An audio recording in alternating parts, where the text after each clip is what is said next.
करेंगे तो नहीं उल्टा मुझसे उससे ज्यादा नफरत करेंगे।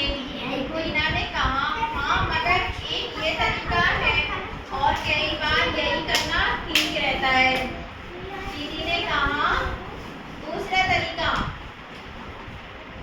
बोले मैं दूसरा तरीका तेरे से पूछने वाली हूँ, नहीं बताना करने दूंगी फिर।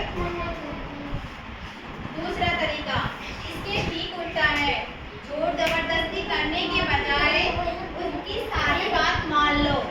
किससे कह रही है दीदी? दीदी किसको बता रही है तरीके?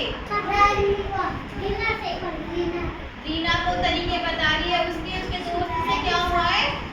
झगड़ा हुआ है, तो उसे सुलझाने के लिए वो तरीके बता रही है कि एक तो तरीका जोर जबरदस्ती का है और एक तरीका है कि एक दूसरे का सामना करो।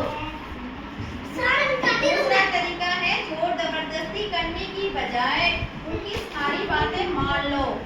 इसे कहते हैं समर्पण करना। समर्पण करना क्या होता है? क्या होता है?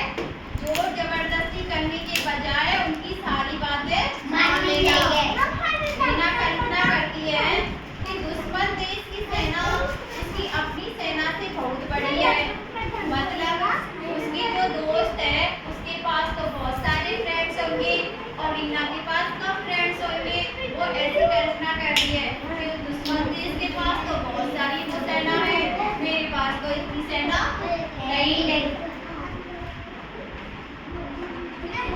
वह दूसरे देश की रानी के सामने झुक रही है और उसके सामने अपने हथियार डाल रही है।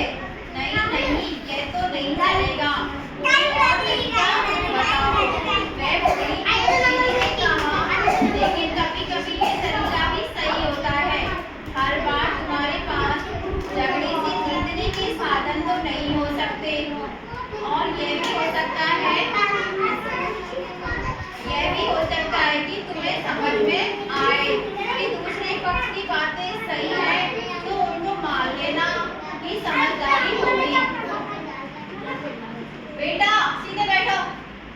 और तीसरा तरीका है, दीदी आगे बोली, तुम झगड़े को टाल दो, न हार मानो न युद्ध करो, बस झगड़े के मसले के बारे में सोचो ही मत।